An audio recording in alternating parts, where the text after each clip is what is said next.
করোনার তৃতীয় ঢেউ রুখতে কঠোর হওয়ার তাগিদ বিশেষজ্ঞদের। বিধিনিষেধের শিথিলতায় পরিস্থিতি খারাপের শঙ্কা।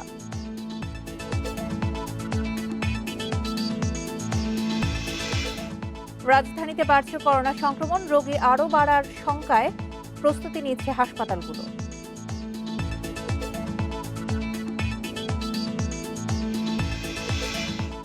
আশ্বাস পেলেও টিকা না পাওয়ায় হতাশ পররাষ্ট্রমন্ত্রী। শিগগিরই আসছে উৎপাদনের ঘোষণা।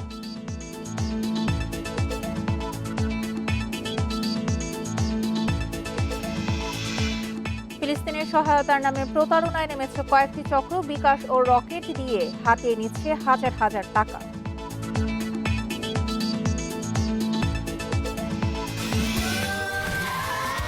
Saudi Extreme.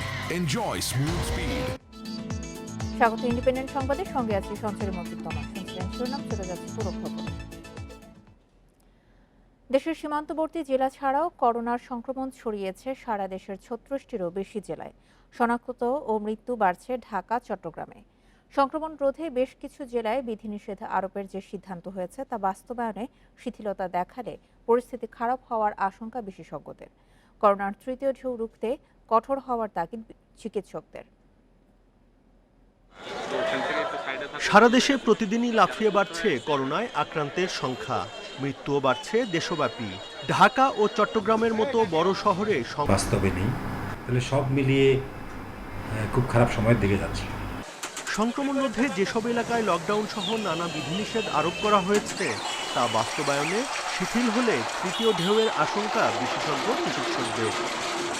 মানুষের এই মুভমেন্ট রেস্ট্রিক্ট করা, স্বাস্থ্যবিধিগুলো প্রপারলি মানা এবং এই ধরেন টেস্ট করা, তারপর কোয়ারেন্টাইন করা, আইসোলেশন করা, এইগুলোর তো কোনো বিকল্প নেই। এগুলো না করে আমরা যতই মানুষকে চিকিৎসা দিই, ইনফেকশন হওয়ার পর যখন চিকিৎসা দেব, সেটা করে কিন্তু আমরা মানুষের রোগীর সংখ্যা আমরা কমাতে পারব।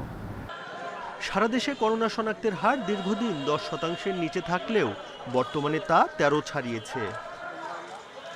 Buddhadeb Kundu, independent news, Dhaka. রাজধানীতেও বাড়ছে করোনা সংক্রমণ। নমুনা পরীক্ষা ও শনাক্তের হার বাড়ার পাশাপাশি হাসপাতালে বাড়ছে রোগী ভর্তিও। মাসের শেষে রাজধানীতে করোনা রোগী আরও বাড়বে এমন শঙ্কায় এখন থেকে প্রস্তুতি নিচ্ছে হাসপাতালগুলো। ঢাকা মেডিকেলের করোনা ইউনিট আবারও বাড়ছে ব্যস্ততা, বাড়ছে রোগী ভর্তিও। সাধারণত জটিল রোগীরাই আসেন ঢাকা মেডিকেলে। 10 দিন আগে রোগী ভর্তি ছিল 300-র কম, আর এখন তা 350-রও বেশি। কর্তৃপক্ষ বলছে কয়েকদিনের ব্যবধানে রোগী বেড়েছে 10%-এরও বেশি। নিজস্ব যে সংক্রমণের যে হার, এটাও কিন্তু বেড়ে যাচ্ছে, আমরা দেখতে পাচ্ছি। আর এটা কিন্তু অ্যাভয়েড করার কোনো সুযোগ নেই এবং চুপচাপ বসে থাকারও সুযোগ নেই। আমরা জানি যে পার্শ্ববর্তী দেশে যে ভ্যারিয়েন্ট, ডেল্টা ভ্যারিয়েন্ট যেভাবে কাজ করেছে, আমাদের এখানেও সেটাই হবে। এটাই কিন্তু সায়েন্স বলে।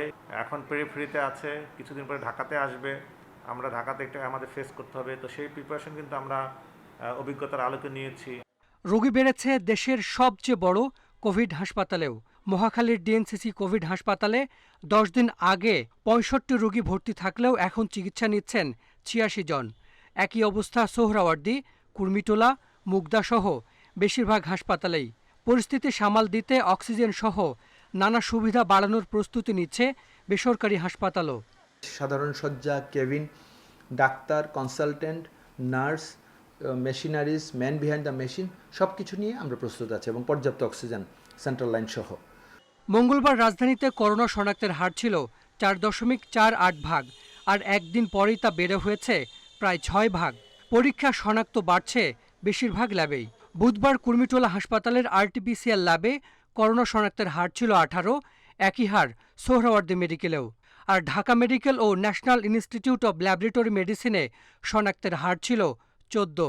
শনাক্তের হার 10-এর বেশি হলে তাকে উচ্চ সংক্রমণ ধরা হয়। রোগ কিন্তু হচ্ছে, রোগ যদি আমার শনাক্তটা কম থাকতো, রোগীও কম থাকতো, তাইলে আমরা সাইন্টিফিক্যালি বলতে পারতাম যে আমরা একটু স্বস্তিতে আছি। এখন আমার হাসপাতালে রোগী নেই ঠিকই, কিন্তু শনাক্ত তো বেশি, অতএব এই রোগীগুলো তো আমার হাসপাতালে আসবেই টুডে টুমোরো। কোভিড চিকিৎসায় রাজধানীতে সরকারি বেসরকারি হাসপাতাল মিলিয়ে শয্যা 5133টি, খালি আছে 81 ভাগ, আর 814টি আইসিইউ এর মধ্যে খালি 644টি। Hasan Misba, independent news, Dhaka. Corona সংক্রমণ বাড়ায় রাজশাহী সিটিতে আজ বিকেল 5টা থেকে 17 জুন পর্যন্ত সর্বাত্মক লকডাউন। রাতে সার্কিট হাউসে বিশেষ সভায় এই ঘোষণা দেন বিভাগীয় কমিশনার হুমায়ুন কবির। এ সময় তিনি বলেন, গত কদিনের র্যাপিড অ্যান্টিজেন টেস্টে সিটি কর্পোরেশন এলাকায় করোনা শনাক্তের হার বাড়ায় এই সিদ্ধান্ত নেওয়া হয়েছে। লকডাউনের সময় সব ধরনের দোকানপাট ও যান চলাচল বন্ধ থাকবে। চাঁপাইনবাবগঞ্জ, নাটোর ও নওগাঁ থেকে কোনো যানবাহন প্রবেশ করতে পারবে না। রাজশাহী থেকেও ট্রেন সহ কোনো যানবাহন যাবে না জেলার বাইরে। তবে জরুরি সেবার ক্ষেত্রে এই বিধিনিষেধ শিথিল থাকবে।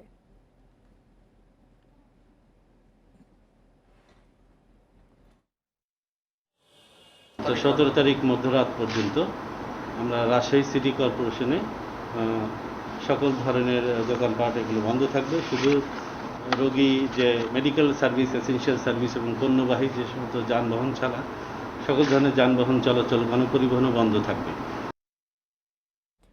করোনা সংক্রমণ এবং লকডাউন পরিস্থিতি নিয়ে আরো জানাতে সাতক্ষীরা থেকে যোগ দিচ্ছেন আমাদের সহকর্মী আবুল কাশেম। কাশেম, সাতক্ষীরায় করোনা পরিস্থিতি এখন কেমন দেখছেন? সংক্রমণের হার কমাতে আর কি কি ব্যবস্থা গ্রহণ করা হয়েছে, আর চিকিৎসা ব্যবস্থা নিয়ে আমাদেরকে জানাবেন।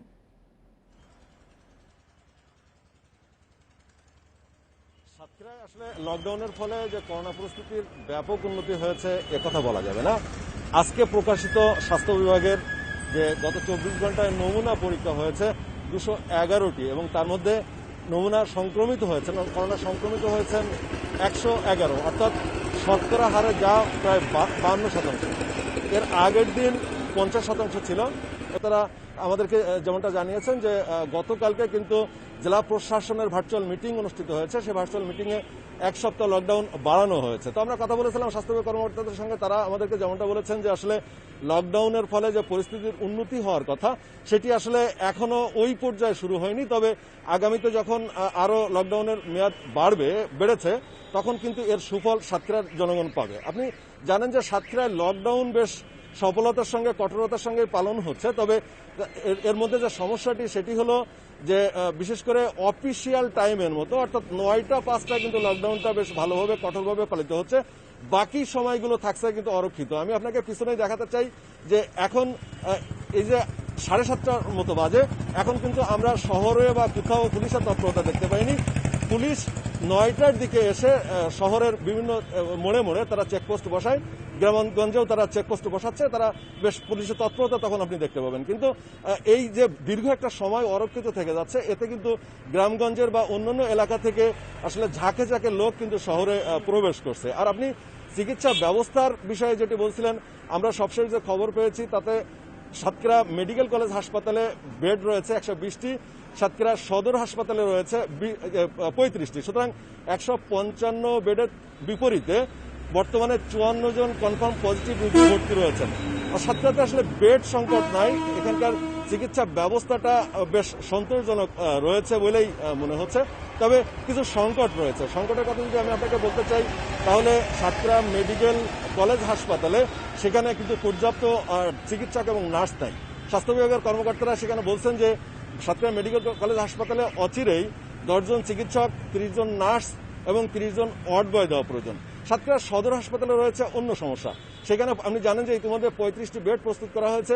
সিভিল সার্জন বলছিলেন যে যদি সেখানে বেড আরো বেশি প্রয়োজন হয়, পুরো 100 বেড বিশিষ্ট হসপিটাল, সেটি আসলে 100 বেডই পুরো করোনায় ডেডিকেটেড হাসপাতালে রূপান্তর করা হবে। তবে সেখানে সমস্যাটা হয়েছে যে আসলে সেন্ট্রাল অক্সিজেন ব্যবস্থা নাই, হাইপ্লো যে নাজল ক্যানোলা সেটিও নাই।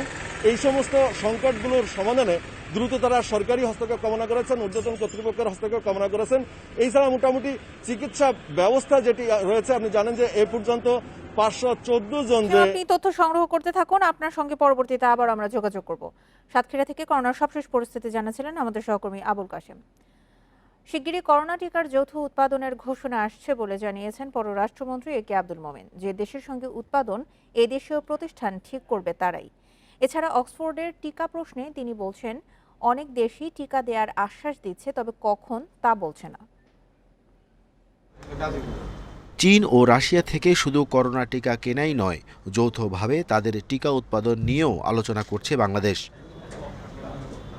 ফিলিস্তিনের নাগরিকদের জন্য ঔষধ শিল্প সমিতির দেয়া ৪০ লাখ টাকার চিকিৎসা সরঞ্জাম দেশটির রাষ্ট্রদূতের হাতে তুলে দিয়ে টিকা উৎপাদন নিয়ে কথা বলেন পররাষ্ট্রমন্ত্রী। এক প্রশ্নের জবাবে জানান, শিগগিরই টিকা উৎপাদনে যাচ্ছে বাংলাদেশ। কোভিড ভ্যাকসিন দেশে যাতে আমরা কো-প্রোডাকশন করতে পারি, আমাদের আলোচনা মোটামুটিভাবে সো ফার প্রিটি পজিটিভ। আমরা আশা করি যে আমরা খুব শীঘ্রই এটা অ্যানাউন্সমেন্টও করতে পারব। বাট কোন ফার্মাসিটিকে ওরা গ্রহণ করবে, it is up to them. যুক্তরাষ্ট্র, জাপান, অস্ট্রেলিয়া সহ নানা দেশেই অক্সফোর্ডের অব্যবহৃত টিকা আছে। তাদের সঙ্গে যোগাযোগও করছে ঢাকা। তবে কোন দেশ কবে নাগাদ টিকা দেবে তা পরিষ্কার বলছে না। আমাদেরও তারা এই অ্যাস্ট্রাজেনেকা ব্যাংকে এবং অন্যান্য কোভ্যাক্সের আন্ডারও দিবেন তারা। যে অস্ট্রেলিয়া, তাদের দেশের লোক সংখ্যা হচ্ছে 25 মিলিয়ন, আর তাদের দেশে তারা 93.8 মিলিয়ন ভ্যাকসিন সংগ্রহ করে রেখেছে। তা আমরা তাদেরও রিকোয়েস্ট করেছি যে আমাদের দেওয়ার জন্য। তারা বলছে দিবে, সবাই বলে দিবে, কিন্তু হাতে আসতেছে না। বাইডেন প্রশাসন বিশ্বব্যাপী 10 কোটি ডোজ টিকা দেবে। বাংলাদেশ এই তালিকা অগ্রাধিকার পাবে, তবে ঠিক কোন টিকা দেওয়া হবে সেটি এখনো আমি নিশ্চিত নই। বাংলাদেশের চলমান টিকার সংকটের বিষয়টি যুক্তরাষ্ট্র অনুধাবন করতে পেরেছে। এছাড়া গুলশানে যুক্তরাষ্ট্রের পণ্য প্রদর্শনীতে এসে করোনা মোকাবিলায় বাংলাদেশ সরকারের ভূমিকার প্রশংসা। এই প্রশ্নের জবাব দেননি ইসি সচিব। করোনার উচ্চ ঝুঁকিতে থাকা এলাকায় ভোট না করতে নির্বাচন কমিশনকে বলেছিল আইইডিসিআর ও মাঠ পর্যায়ের কর্মকর্তারা। বৃহস্পতিবার সার্বিক প্রস্তুতি ও করোনার মধ্যে ভোট প্রশ্নে জরুরি বৈঠকে বসে কমিশন। 367 ইউনিয়ন পরিষদের ভোট হওয়ার কথা ছিল 21 জুন। এর মধ্যে 163 ইউপিতে নির্বাচন স্থগিতের সিদ্ধান্ত হয়েছে বৈঠকে। এতে উচ্চ ঝুঁকিতে থাকা খুলনা বিভাগের সব ইউপি আর নোয়াখালী, চট্টগ্রাম ও কক্সবাজার জেলার ইউপিতে ভোট হচ্ছে না। তবে আগের তফসিলেই ভোট হচ্ছে 204 ইউপিতে। একই দিন 21 জুন 11 পৌরসভার মধ্যে নির্বাচন হবে 2টিতে। বাগেরহাট জেলায় 68টি, খুলনা জেলায় 34টি, সাতক্ষীরা জেলায় 21টি, নোয়াখালী জেলায় 13টি, চট্টগ্রাম জেলায় 12টি, কক্সবাজার জেলায় 15টি ইউনিয়ন পরিষদ, এগুলো স্থগিত করা হয়েছে। ঝালকাঠি পৌরসভা এবং সেতাবগঞ্জ পৌরসভায় নির্বাচন অনুষ্ঠিত হবে 21 জুন তারিখে। তবে বাকি 9টি যেহেতু আক্রান্তের হার খুব বেশি, সেহেতু ওই 9টি পৌরসভার নির্বাচন স্থগিত করা হয়েছে। এদিকে লক্ষ্মীপুর 2 আসনের উপনির্বাচন 21 জুনেই। তবে কুমিল্লা 5, ঢাকা 14 ও সিলেট 3 আসনের ভোট 14 জুলাইয়ের বদলে হবে 28 জুলাই।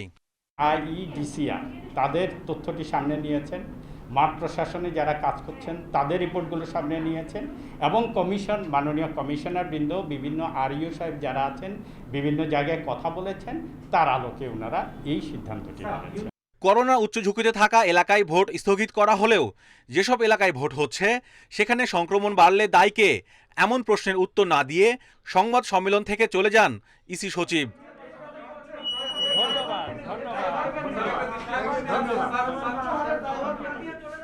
Mahmudul Hasan, independent news, Dhaka. আওয়ামী লীগ সভাপতি ও প্রধানমন্ত্রী শেখ হাসিনার কারামুক্তি দিবস আজ। 11 মাস বন্দী থাকার পর 2008 সালের এই দিনে সংসদ ভবন চত্বরে স্থাপিত বিশেষ কারাগার থেকে মুক্তি পান তিনি। তত্ত্বাবধায়ক সরকারের সময় হয়রানি ও ষড়যন্ত্রমূলক মামলায় 2007 সালের 16 জুলাই শেখ হাসিনাকে গ্রেপ্তার করা হয়। কারাগারে থাকাকালে শেখ হাসিনা গুরুতর অসুস্থ হয়ে পড়েন। সে সময় চিকিৎসার জন্য জাতীয় ও আন্তর্জাতিকভাবে তার মুক্তির জোরালো দাবি ওঠে। আওয়ামী লীগ সহ অন্যান্য সহযোগী সংগঠন এবং দেশবাসীর আন্দোলন এবং দাবির পরিপ্রেক্ষিতে তৎকালীন তত্ত্বাবধায়ক সরকার শেখ হাসিনাকে মুক্তি দিতে বাধ্য হয়। কারামুক্তির পর 2008 সালের নির্বাচনে তার নেতৃত্বে অংশ নিয়ে নিরঙ্কুশ বিজয় পায় আওয়ামী লীগ।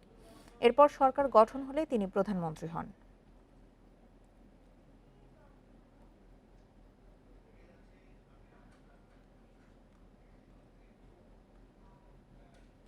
ফিলিস্তিনের সহায়তার নামে প্রতারণায় নেমেছে কয়েকটি চক্র। বিকাশ ও রকেট অ্যাকাউন্ট দিয়ে ফেসবুকে চাওয়া হচ্ছে সাহায্য, হাতে নিচ্ছে হাজার হাজার টাকা। সম্প্রতি প্রতারণার অভিযোগে ঠাকুরগাঁও থেকে ইয়াসিন আরাফাত ফয়সালকে গ্রেপ্তারের পর এসব তথ্য জানিয়েছেন গোয়েন্দা পুলিশ। ফিলিস্তিনের অসহায় মানুষের সহায়তায় ফেসবুকে চাওয়া হচ্ছে সাহায্য, সাথে জুড়ে দেয়া হচ্ছে বিকাশ ও রকেট অ্যাকাউন্ট। এমন অভিযোগে মাঠে নামে গোয়েন্দা পুলিশ। ঠাকুরগাঁও থেকে গ্রেপ্তার করা হয় ইয়াসিন আরাফাত নামের একজনকে। ইয়াসিন জানায় আব্দুল্লাহ আল ফয়সাল নামে একটি ফেক ফেসবুক অ্যাকাউন্টের সাহায্যে আবেদন করতেন। সেই অ্যাকাউন্টে ফিলিস্তিনের রাষ্ট্রদূতের সাহায্যের আবেদন নকল করতেন ইয়াসিন। আমার একটা ফেক আইডি ছিল, ওখানে আমি রাজশাহী ইউনিভার্সিটিতে পড়াশোনা করি।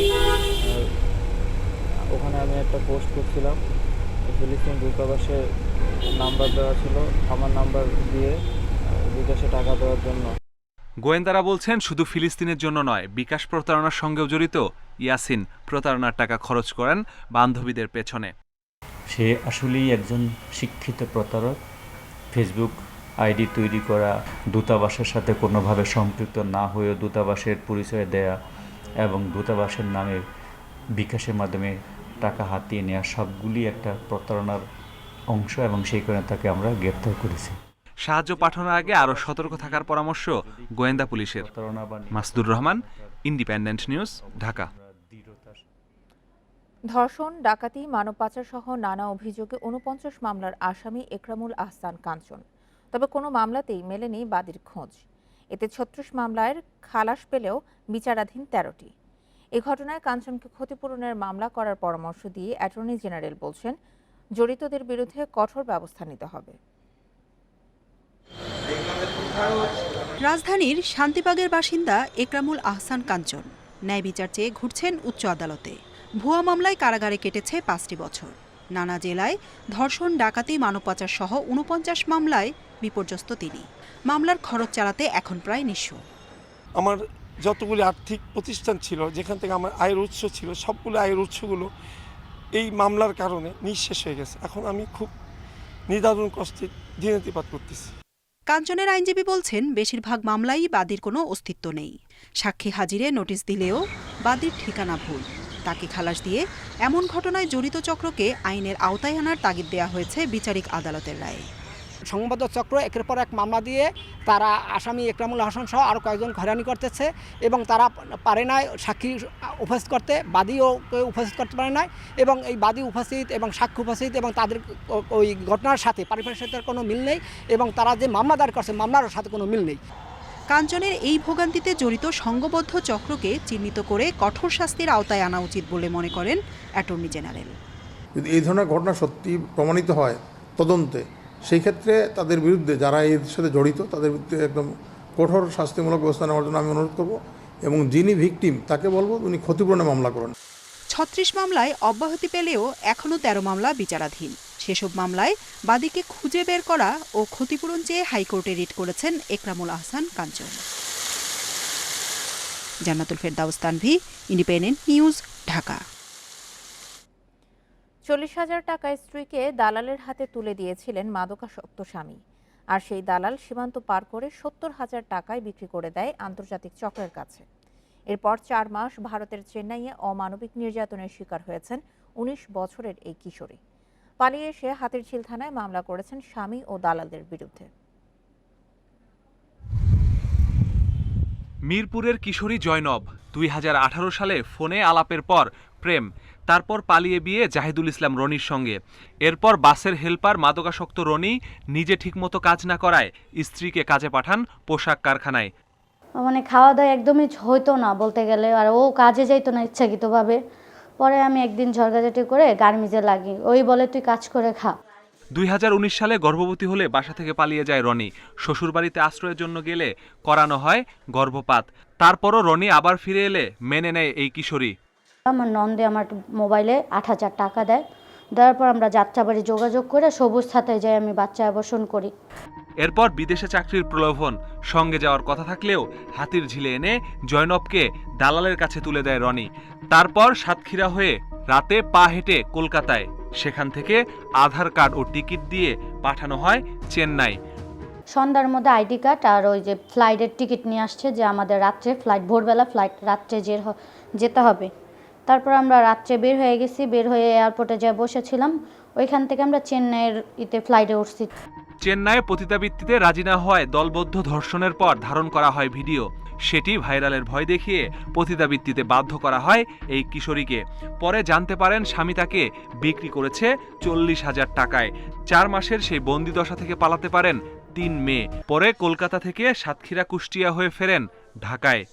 বলছে না, বেচে দিছে 40,000 টাকা, তুই তোর হাজবেন্ডের সাথেও কথা বলতে পারবি না। পরে আমি অনেক মানে মিনট করি যে আমি চলে যাব ভাইয়া, যা বলবেন তাই শুনবো, খালি আমাকে একটু কথা বলা দেন। বলাই না, আমার ফোনটাও নিয়ে নিছিল তখন। পুলিশ বলছে কিশোরীর স্বামী ও দালাল নদী সহ অন্য আসামিদের গ্রেপ্তারের চেষ্টা চলছে। বিভিন্ন হোটেলে এবং মেসেজ পার্লারে তাকে এই পতিতাবৃত্তিতে বাধ্য করা হয়েছিল। এক পর্যায়ে সে মেসেজ পার্লারের জানালা ভেঙে সে পালিয়ে 10 মে তারিখে বাংলাদেশে এসেছেন এবং আজকে থানায় এসে উনি মামলা দায়ের করেছেন। এর আগেও ভারত থেকে পালিয়ে আরেক ভুক্তভোগী টিকটক হৃদয় সহ বেশ কয়েকজনকে আসামি করে মামলা করেন। Masudur Rahman, independent news, Dhaka. রাজধানীর নর্দায় গৃহবধূ নিকিতা আক্তারকে হত্যায় অভিযুক্ত তার ভাইয়ের মেয়ে। তাকে আটক করে পুলিশ বলছে ধারালো অস্ত্রে এই হত্যাকাণ্ড ঘটানো হয়েছে। প্রত্যক্ষদর্শীরা বলছেন নিকিতা 3 বছর ধরে বাসাটিতে ভাড়া থাকছিলেন। এই ঘটনার 4 দিন আগে নিহতের বড় ভাইয়ের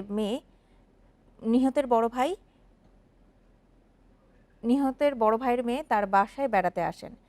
হত্যাকাণ্ডের পর সকাল 10:30টার দিকে বাসা তালা লাগিয়ে চলে যান তিনি। দুপুর 2:30টার দিকে পুলিশের খবর দেন নিহতের বড় ভাই। পরে পুলিশ এসে মরদেহ উদ্ধার করে।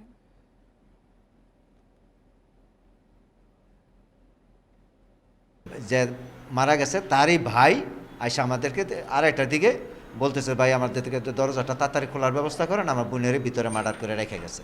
কে মার্ডার করে রেখে গেছে? আমারই বাস্তি। ঘটনাস্থলে আমরা 3টার পরে এখানে সংবাদ পেয়ে আসছি।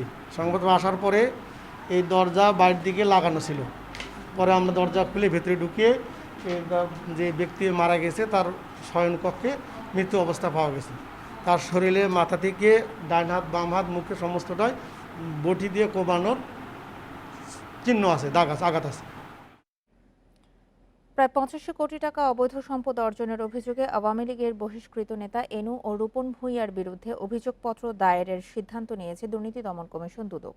এ নিয়ে 2 বছরের বেশি সময় তদন্তের পর এক সংবাদ সম্মেলনে এসব তথ্য জানান দুদক সচিব। 2019-এর সেপ্টেম্বরে দুর্নীতি বিরোধী শুদ্ধি অভিযান শুরু করে আইন শৃঙ্খলা রক্ষাকারী বাহিনী। অবৈধ ক্যাসিনো বা জুয়ার আসরে হানা দিয়ে গ্রেপ্তার করা হয় অনেককে, জব্দ করা হয় অনেক টাকা। বাদ পড়েননি ক্যাসিনো মালিকরা। 2020 সালের 14 জানুয়ারি গ্রেপ্তার হন গ্যান্ডারিয়ার বহিষ্কৃত আওয়ামী লীগ নেতা 2 ভাই এনামুল হক এনু ও রূপন ভূঁইয়া। এর আগেই 2019 সালের 23 অক্টোবর তাদের বিরুদ্ধে মামলা করে দুদক। তদন্তে এনুর 47 কোটি 36 লাখ টাকা আর রূপনের 37 কোটি 57 লাখ টাকার অবৈধ অর্থ সম্পদ পাওয়া যায়। এনামুল হকের বিরুদ্ধে 47 কোটি 36 লক্ষ প্লাস টাকার অবৈধ সম্পদ পেয়েছে এবং রূপমের কাছে 37 কোটি 57 লক্ষ টাকা প্লাস। ক্যাসিনো ব্যবসা, চাঁদাবাজি, টেন্ডারবাজি সহ নানা অবৈধ মাধ্যমে এই সম্পদ অর্জন করেছে বলে জানায় সংস্থাটি। তাছাড়া অর্থ পাচারের অভিযোগও আছে তাদের বিরুদ্ধে। স্থানান্তর, রূপান্তর, হস্তান্তর পূর্বক মানি লন্ডারিং অপরাধ করায় তদন্তকারী কর্মকর্তা তার বিরুদ্ধে দুর্নীতি দমন কমিশন আইন 2004-এর 27-1 ধারা এবং মানি লন্ডারিং আইন 2012-4-2 এবং 4-3 ধারা মোতাবেক চার্জশিট দাখিলের জন্য সাক্ষ্য স্মারক দাখিল করেছেন। 2019 সালে ক্যাসিনো বিরোধী অভিযানের সময় 22টি মামলা করে দুদক, যার মধ্যে অধিকাংশ মামলার অভিযোগপত্র আদালতে দাখিল করেছে সংস্থাটি। রিশাদ হুদা, ইন্ডিপেন্ডেন্ট নিউজ, ঢাকা। বিদেশি শিক্ষক এবং শিক্ষার্থী না থাকা, গবেষণায় পিছিয়ে থাকা সহ নানা কারণে আন্তর্জাতিক র্যাঙ্কিংয়ে ঢাকা বিশ্ববিদ্যালয় এবং বুয়েট পিছিয়ে আছে। বিশ্ববিদ্যালয় কর্তৃপক্ষ বলছে র্যাঙ্কিংয়ে এগিয়ে থাকার জন্য উদ্যোগ নেওয়া হয়েছে, সেই অনুযায়ী কাজ চলছে। শিক্ষা বিষয়ক যুক্তরাজ্য ভিত্তিক কিউএস বিশ্বের সেরা 1300 বিশ্ববিদ্যালয়ের তালিকা প্রকাশ করে। এই তালিকায় 801 থেকে 1000-এর মধ্যে আছে ঢাকা বিশ্ববিদ্যালয় এবং বুয়েট। টানা চতুর্থবারের মতো এই তালিকায় রয়েছে বিশ্ববিদ্যালয় 2টি। সংশ্লিষ্টরা বলছেন শিক্ষক বা গবেষকদের খ্যাতি, শিক্ষক শিক্ষার্থী অনুপাত গবেষণা, বিদেশি শিক্ষক শিক্ষার্থী সংখ্যা, শিক্ষার্থীদের জীবনমান সহ নানা সূচকে বিশ্ববিদ্যালয়ে র্যাঙ্কিং করা হয়। এইসব সূচকেই বিশ্ববিদ্যালয় অনেক পিছিয়ে আছে, বিশেষ করে বিদেশি শিক্ষক এবং শিক্ষার্থী একদমই নেই। তাই বিশ্ববিদ্যালয়কে এগিয়ে নিতে গেলে সমন্বিতভাবে উদ্যোগ নিতে হবে। যে এক্সিস্টিং যে মাস্টার্স প্রোগ্রাম আমাদের রয়েছে 1 বছর, আসলে 1 বছর মেয়াদি মাস্টার্স প্রোগ্রাম শেষ করতে 1.5 থেকে 2 বছর লেগে যায় করে। তো সেক্ষেত্রে আমি মনে করি এটাকে অফিসিয়ালি 2 বছর করলে এইটাতেও অনেক ধরনের রিসার্চ আউটপুট বের করা সম্ভব। ঢাকা বিশ্ববিদ্যালয় কর্তৃপক্ষ বলছে, বিশ্ববিদ্যালয়ের শিক্ষকদের অনেক গবেষণাই আছে যেগুলো ঠিকমতো উপস্থাপন হয় না। এটি উপস্থাপন হলে র্যাঙ্কিং আরও কিছুটা এগিয়ে থাকত। সেই সঙ্গে বিদেশি শিক্ষকদের সংযুক্ত করার প্রক্রিয়া চলছে বলে জানিয়েছে কর্তৃপক্ষ। আমরা বিশ্ববিদ্যালয়ের একটা ট্রান্সফরমেশনের চেষ্টা আমরা করেছি। শতবর্ষকে সামনে রেখে আর্থিক বরাদ্দ দেওয়া হয়েছে এবং সে আর্থিক বরাদ্দের বিপরীতে 251 জন শিক্ষককে গবেষণা কাজে অংশগ্রহণ করার জন্য, গবেষণা করার জন্য আর্থিক বরাদ্দ দেওয়া হয়েছে। বুয়েট কর্তৃপক্ষ বলছে, এমফিল এবং পিএইচডি লেভেলে কম গুরুত্বের জন্য র্যাঙ্কিংয়ে পিছিয়ে আছে তারা। আমরা পোস্ট গ্রাজুয়েট স্টুডেন্ট, এমএসসি এবং পিএইচডি স্টুডেন্টদের জন্য আমরা মোটামুটি ভালো মানের স্কলারশিপ আমরা ইন্ট্রোডিউস করেছি। শিক্ষার্থীদের জীবনমানের উন্নয়নের জন্য নানা উদ্যোগ নেওয়া হচ্ছে বলে জানিয়েছে বিশ্ববিদ্যালয় কর্তৃপক্ষ। নূরে আলম, ইন্ডিপেন্ডেন্ট নিউজ, ঢাকা। প্রায় 10 ঘন্টা পেরিয়ে গেলেও গাজীপুরের টঙ্গীর মিলগেট এলাকায় 2টি ঝুটের গুদামে লাগা আগুন এখনও নিয়ন্ত্রণে আসেনি। ফায়ার সার্ভিস জানায়, বৃহস্পতিবার রাত 9:30টার দিকে মিলগেট এলাকায় ঝুটের গুদামে আগুনের সূত্রপাত হয়। মুহূর্তে আগুন চারপাশে ছড়িয়ে পড়ে। খবর পেয়ে টঙ্গী, উত্তরা সহ আশপাশের ফায়ার সার্ভিসের 6টি ইউনিট ঘটনাস্থলে পৌঁছে আগুন নিয়ন্ত্রণে কাজ শুরু করে। আগুনে ঝুট মালামাল সহ ঢেউটিন পুড়ে গেছে। আগুন লাগার কারণ এবং ক্ষয়ক্ষতির পরিমাণ তদন্ত সাপেক্ষে জানা যাবে বলে জানিয়েছে ফায়ার সার্ভিস।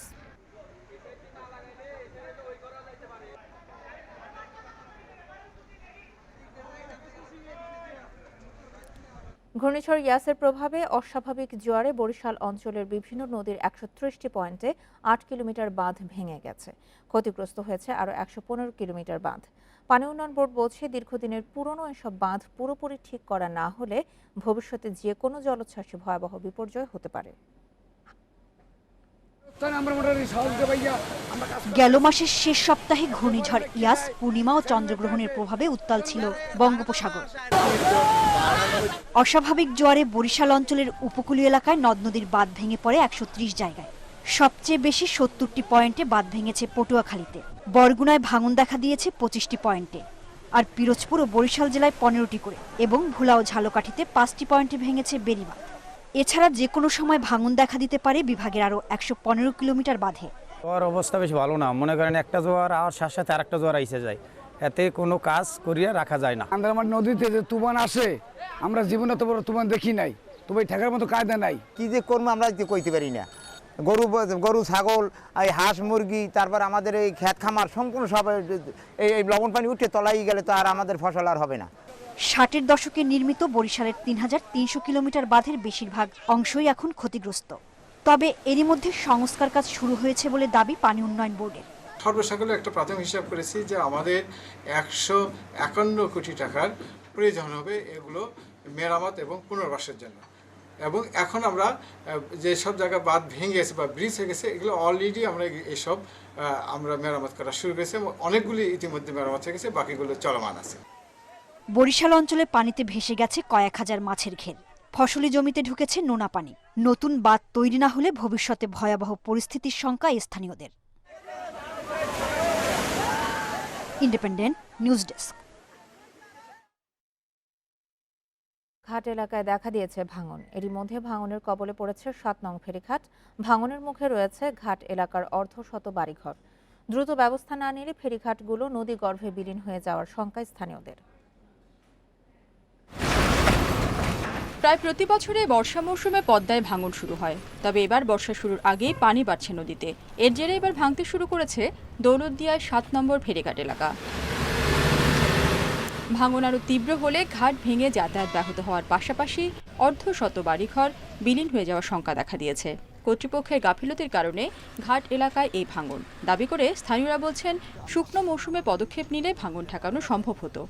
বর্তমানে কয়েকদিন ভালোই ভাঙতেছে, ভাঙার পরে ভাঙতেছে, তাতে আবার বাড়ি ঘর থাকবে না মনে হয়। গেলবার হয়তো বস্তা ফেলাইছিল, এবারে বলতে ফেলাই নাই, ভাঙার যে চাপ দেওয়া যাইতেছে মনে হয় থাকবেন না। কাজ করা দরকার ছিল। আমাদের এখানে যেভাবে ভাঙনি দেখা দিয়েছে, এতে ঘাট ফেরিঘাট নাও টিকতে পারে। এর মধ্যে জিওব্যাগ ফেলে ভাঙন ঠেকানোর কাজ চলছে বলে জানিয়েছে বিআইডব্লিউটিএ কর্তৃপক্ষ। আইডব্লিউটিএ ড্রেজিং করে তারপরে ঘাটটা চালু করছে। ড্রেজিং করার পরে ঘাট চালু করছে, যখনই ঘাট স্টার্ট দিচ্ছে তখনই ঘাটে ভাঙন দেখা দিচ্ছে। আমরা সেই সময় তাদেরকে বলছি যে এই ঘাটের ভাঙন ঠেকানোর প্রয়োজনীয় ব্যবস্থা গ্রহণ করেন। এই মুহূর্তে ঝুঁকির মধ্যে নাই, তারপর আমরা অন্যান্য ঘাটে যেখানে যেখানে দেখা যাচ্ছে যে একটু খারাপ হইতে পারে, আমরা সেসব জায়গাও গত 21 তারিখ থেকে আমাদের জিওব্যাগ ফেলতেছি। আমরা 2019 সালের 4 অক্টোবর নদী ভাঙনের কারণে দৌলতদিয়ার 1 নম্বর ফেরিঘাটটি নদীগর্ভে বিলীন হয়ে যায়। এর কদিন পর 2 নম্বর ঘাটটিও পদ্মায় ভেঙে যায়। ঘাট সংকট মোকাবেলায় গত বছর নির্মিত হয় এই 7 নম্বর ফেরিঘাট। Independent news desk. দখল আর দূষণে সিলেট অঞ্চলের প্রধান 36টি নদীর মধ্যে অর্ধেকের বেশি এখন বিলীনের পথে। সিলেটের সুরমা, মৌলভীবাজারের মনু, হবিগঞ্জের খোয়াই সহ বিভাগের প্রধান নদ নদীগুলোই মৃতপ্রায়।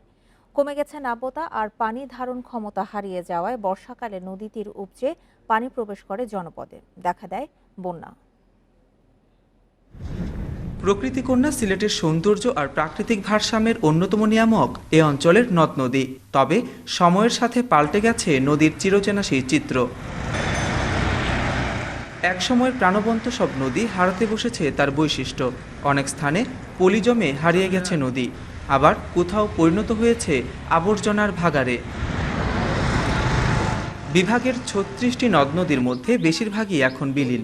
একমাত্র কুশিয়ারার পানি প্রবাহ ঠিক থাকলেও হুমকির মুখে সুরমা, খোয়াই, মনু, সুতাংসহ প্রধান প্রধান নদীগুলো। বিশেষজ্ঞদের মতে অপরিকল্পিত নগরায়ন, শিল্পাঞ্চলের বর্জ্য আর নদী দখলই বিপর্যয়ের অন্যতম কারণ। একটা নদী দেখাতে পারবেন না যে এই নদীটা পরিপূর্ণ পানি প্রবাহ রয়েছে, এই নদীটা দখলের শিকার হয় নাই। প্রতিটা নদী সিলেটে কিন্তু দখলের শিকার হচ্ছে। কুশিয়ারাটাতে পানি প্রবাহটা বা নাব্যতাটা স্বাভাবিকভাবে রয়েছে, বাকি সবগুলা নদী কিন্তু আমরা ধ্বংস করে ফেলেছি। প্রাকৃতিক বিপর্যয় রোধে এসব নদীগুলোকে বাঁচিয়ে রাখার বিকল্প নেই বলছেন পরিবেশবাদীরা। নদী খনন করতে হবে, এই নদী খননেও দীর্ঘসূত্রিতা আছে। সরকার যেন দ্রুত সময়ের মধ্যে নদীগুলোকে নব্যতা ফিরিয়ে আনে। পানি উন্নয়ন বোর্ড বলছে, বিভিন্ন সময় অভিযান চালিয়ে নদী দখলমুক্ত করা হলেও মানুষের আগ্রাসনে তা বজায় রাখা সম্ভব হচ্ছে না। বিভিন্ন সময়ে র্যালি বা এই উচ্ছেদ অভিযানগুলা, এই আইনগুলো আরও শক্ত করা যেতে পারে। মোবাইল কোর্ট খুব ঘন ঘন পরিচালনা করা যেতে পারে। যেমন আসলে উচ্ছেদ অভিযানের ব্যয়ও প্রচুর। একটা বিল্ডিং ধরেন নদীর পাড়ে গড়ে উঠেছে দীর্ঘ সময় নিয়ে, সেই বিল্ডিং ভাঙতে গেলেও সরকারের অনেক টাকা খরচ হয়। নদীগুলোর নাব্যতা ফিরিয়ে আনার পাশাপাশি সেগুলোকে দখলমুক্ত করতে সরকারের আরও দায়িত্বশীল পদক্ষেপ নেওয়ার তাগিদ বিশেষজ্ঞদের। মাধব কর্মকার, ইন্ডিপেন্ডেন্ট নিউজ, সিলেট। নানা অনিয়ম আর জনবল সংকটে বিপাকে লক্ষ্মীপুরের রায়পুরের মৎস্য প্রজনন ও প্রশিক্ষণ কেন্দ্র। 7 বছর ধরে সেখানকার 83টি পদের মধ্যে খালি 59টি পদই। ফলে ব্যাহত হচ্ছে মৎস্য উৎপাদন, রাজস্ব হারাচ্ছে সরকার, ভেস্তে যেতে বসেছে বিপুল সম্ভাবনাময় এই প্রতিষ্ঠান সৃষ্টির উদ্দেশ্য। লক্ষ্মীপুরের রায়পুরে 1982 সালে 54 একর জমির ওপর 10 কোটি টাকা ব্যয়ে গড়ে তোলা হয় মৎস্য প্রজনন কেন্দ্র। এই কেন্দ্রে রয়েছে 75টি পুকুর।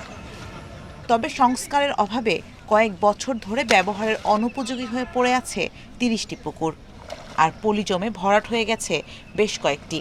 ভেঙে পড়েছে পুকুরের পাড়ও। এছাড়া বেশিরভাগ সময়ই থাকে পানির সংকট। এখানেই শেষ নয়, 7 বছর ধরে নেই পর্যাপ্ত জনবল। 83 জন কর্মকর্তা কর্মচারীর মধ্যে 59টি পদই শূন্য। এসব কর্মকর্তাদের জন্য 7টি আবাসিক ভবন থাকলেও লোকবলের অভাবে পরিত্যক্ত জরাজীর্ণ অবস্থায় রয়েছে 4 তলা 1টি ও 1 তলা 3টি ভবন। যেখানে প্রায় 100 লোকের উপর কাজ করতে, সেই জায়গার মধ্যে আমরা মাত্র 30-35 জন লোকে কাজ করতেছি। এখন আমরা খুবই সমস্যার মধ্যে আছি। ঊর্ধ্বতন কর্মকর্তা এখানে দায়িত্বে আছেন, উনি একজনের কাজ 5 জনে করে। উনি ইঞ্জেকশন দেয়, উনি মাছ বাছাই করে। এখানে 8টা ফিশারম্যানের পোস্ট, একজন লোকও নাই। কেন্দ্রের কর্তৃপক্ষ বলছে ঊর্ধ্বতন কর্তৃপক্ষকে একাধিকবার জানানো হলেও জনবল সংকট নিরসনে কোনো ব্যবস্থা নেওয়া হয়নি। সরকার এগুলো চেষ্টা করতেছে সরবরাহ করার জন্য, কিন্তু এই যে কোভিডের কারণে আমাদের মৎস্য অধিদপ্তরের নিয়োগ প্রক্রিয়াটা 2-3বার পিছাইছে। হয়তো নিয়োগ প্রক্রিয়াটা সম্পন্ন হইলে জনবল এখানে পাইলে আমাদের উৎপাদন আরও অনেক টাকা রাজস্ব আদায় সম্ভব এবং সবচেয়ে বড় কথা মানুষ গুণগত মানসম্পন্ন রেণুপোনা পাবে। মান ভালো হওয়ায় অল্প সময়েই দেশব্যাপী ব্যাপক পরিচিতি পায় রায়পুর কেন্দ্রের রেণুপোনা। তবে 1 দশকের মধ্যেই নানা সংকটে বিপর্যস্ত কেন্দ্রটি। Independent news desk. বিশ্বে একদিনে করোনায় মৃতের সংখ্যা 11,318। নতুন করে শনাক্ত হয়েছে 4,30,000 মানুষ। এ নিয়ে এখন পর্যন্ত করোনায় মোট প্রাণহানি 37,88,000 ছাড়িয়েছে। আক্রান্ত 17,56,000। এদিকে 3,402 প্রাণহানি নিয়ে একদিনের সর্বোচ্চ মৃত্যু ভারতে। দেশটিতে নতুন করে আক্রান্ত হয়েছে 91,000 মানুষ। ব্রাজিলে একদিনে প্রাণহানি 2,344 জনের। শনাক্ত 89,802 জন মানুষের। যুক্তরাষ্ট্রের সিয়াটল শহরে 70% মানুষ টিকার 2 ডোজই নিয়েছেন। দেশটির প্রেসিডেন্ট জো বাইডেন দরিদ্র দেশগুলোকে টিকা সরবরাহ করে সাহায্য করতে বিশ্ব নেতাদের প্রতি আহ্বান জানিয়েছেন। এদিকে রাশিয়াতে বাড়ছে করোনা সংক্রমণ। দেশটিতে বৃহস্পতিবার আক্রান্ত হয়েছে 11,000 নতুন রোগী। প্রথমবারের মতো সরাসরি বৈঠকে বসেছেন মার্কিন প্রেসিডেন্ট জো বাইডেন ও ব্রিটিশ প্রধানমন্ত্রী বরিস জনসন। বৃহস্পতিবার যুক্তরাজ্যের কর্নওয়ালে হয়েছে এই বৈঠক। বিবিসির প্রতিবেদনে বলা হয়েছে, বৃহত্তর অর্থনীতির জোট G7 শীর্ষ সম্মেলনকে কেন্দ্র করে মিলিত হয়েছেন 2 নেতা। জানা গেছে, ব্রেক্সিট পরবর্তী বাণিজ্য ও নর্দার্ন আয়ারল্যান্ড ইস্যু সহ নানা বিষয়ে আলোচনা করেন তারা। এর আগে বৃহস্পতিবার সকালে ক্ষমতায় আসার পর প্রথম যুক্তরাজ্যের সফরে আসেন মার্কিন প্রেসিডেন্ট জো বাইডেন ও তার স্ত্রী জিল বাইডেন।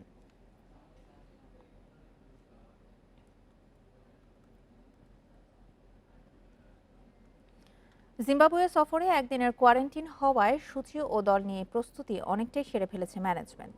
3 ফরম্যাটের দল যাবে আলাদাভাবে। 7 জুলাই একমাত্র টেস্ট শুরু। ওয়ানডে সিরিজ শুরু হবে 16 জুলাই।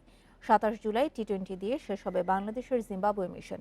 এদিকে সপ্তাহ খানেকের মধ্যে টেস্ট দল ঘোষণা করতে চায় ম্যানেজমেন্ট। করোনাকালে সিরিজের জন্য প্রস্তুতি অনেকটাই নির্ভর করে কোয়ারেন্টিন নীতির উপর। বাংলাদেশ দলের জিম্বাবুয়ে সফরের অনেক কিছুই ঝুলে ছিল সেই ইস্যুতে।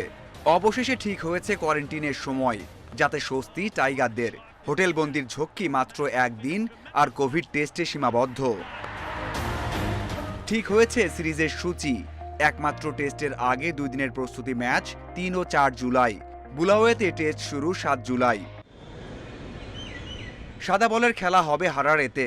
ওয়ানডে সিরিজ শুরুর আগে প্রস্তুতি ম্যাচ 14 জুলাই। 3টা ওয়ানডে হবে 16, 18 ও 20 তারিখ।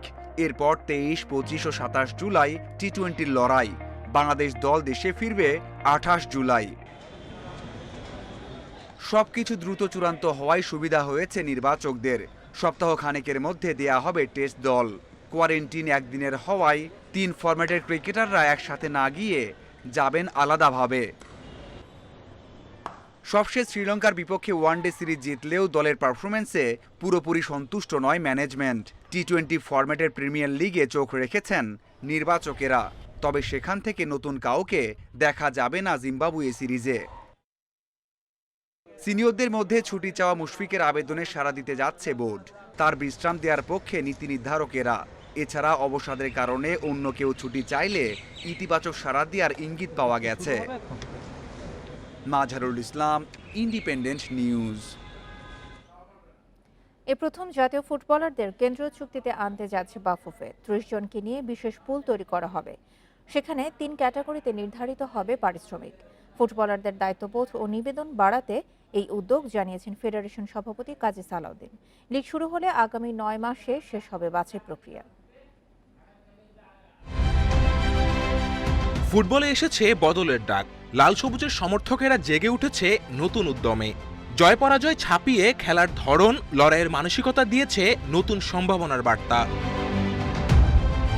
উন্নতির পথ খুঁজে নিতে হবে যত দ্রুত সম্ভব, হতে হবে ধারাবাহিক। আর সেই লক্ষ্যে বাফুফেকেও এগুতে হবে দীর্ঘমেয়াদী ও কার্যকর পরিকল্পনা নিয়ে। সমস্যা খুঁজে উত্তরণের চেষ্টা না করলে যে আবারও ঝিমিয়ে পড়বে দেশের ফুটবল। এতদিনে জাতীয় দলকে নিয়ে বিশেষ পুল গঠনের চিন্তা এসেছে, যেখানে থাকবে 30 ফুটবলার। 3 ক্যাটাগরিতে তাদের আনা হবে কেন্দ্রীয় চুক্তিতে, সে অনুযায়ী নির্ধারণ করা হবে পারিশ্রমিক। পুলের 30 ফুটবলার বাছাই হবে কিভাবে, কাদের উপর থাকবে এই দায়িত্ব? First 15 players, 2 goalkeeper, 13 outfield player, একটা বেতন। তারপরে 10 জন আরেকটা বেতন, তারপরে 5 জন আরেকটা বেতন। সো যে টপ ন্যাশনাল টিমে খেলবে সে তো ওই বেতনটা পাবে। সে যদি খারাপ খেলে then he is out of the team, he'll go to the second phase. Second phase থেকে কেউ যদি টপে আসে সে আসবে, so that there is a competition, financial benefit. দেশে থেকে যাওয়া 5 ফুটবলারকে ডেকেছিলেন সালাউদ্দিন। সাদ আশরাফুলদের চাহিদা শুনেছেন। কাতার মিশন থেকে বাকিরা ফিরলে তাদের সাথেও কথা বলবেন বাফুফের সভাপতি। প্লেয়ারদের ভিতর থেকে একটা দায়বদ্ধতা আসবে, ওরা চাইবে যেমন যেটা গ্রেড করে দিচ্ছে, গ্রেড 1 একটা স্যালারি, গ্রেড 2, গ্রেড 3, তখন সবাই চাইবে যেন গ্রেড 1-এ আসতে। প্লেয়াররা অনেক বেশি ফাইটিং তৈরি হবে প্লেয়ারদের ভিতরে, এটা ভালো হবে আই থিঙ্ক। করোনার সময় একটা ভালো একটা কিন্তু প্রবলেমের ভিতরে আসলে গেছে সবার জন্যই। তো তখনও সালাউদ্দিন ভাইকে আসলে বলা হয়েছিল, তো উনি এটাও বলেছে যে এটা যদি আমরা যদি প্লেয়াররা যদি আসলে ভালো পারফরমেন্স করি তাহলে উনি এই এফোর্টটা দিতে পারবে আর কি। 22 থেকে 25 জুনের মধ্যে শুরু হবে প্রিমিয়ার লিগ। সেখান থেকে আগামী 9 মাসে ফুটবলার বাছাই করবে টেকনিক্যাল টিম।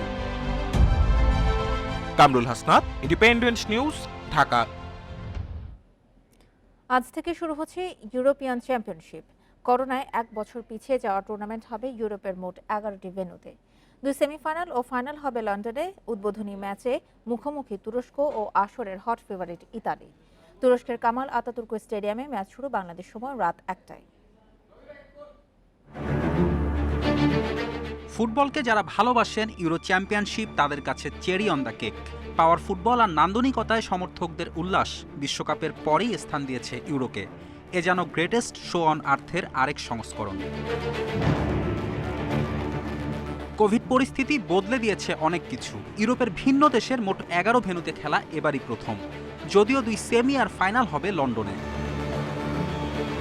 পুরনো বছরের নতুন আসরে নতুনত্বেরও শেষ নেই। করোনাকালে ঠাসা গ্যালারি থাকবে না, স্টেডিয়ামে প্রবেশের অনুমতি মিললেও সেটা ধারণ ক্ষমতার নির্দিষ্ট একটা অংশ। যদিও ইংলিশরা চাইছে সমর্থকদের স্বতঃস্ফূর্ত উপস্থিতি, তাই তো ফুল হাউস ওয়েম্বলিতে ফাইনাল করতে চায় তারা। সংবাদ শেষ করার আগে শিরোনামগুলো জানিয়ে দিচ্ছে আরেকবার। করোনার তৃতীয় ঢেউ রুখতে কঠোর হওয়ার তাগিদ বিশেষজ্ঞদের। বিধিনিষেধের শিথিলতায় পরিস্থিতি খারাপের শঙ্কা।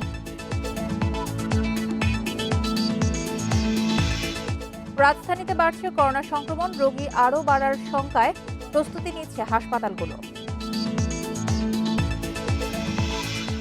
আশ্বাস পেলেও টিকা না পাওয়ায় হতাশ পররাষ্ট্রমন্ত্রী। শিগগিরই আসছে উৎপাদনের ঘোষণা। ফিলিস্তিনের সহায়তার নামে প্রতারণায় নেমেছে কয়েকটি চক্র। বিকাশ ও রকেট দিয়ে হাতে নিচ্ছে হাজার হাজার টাকা।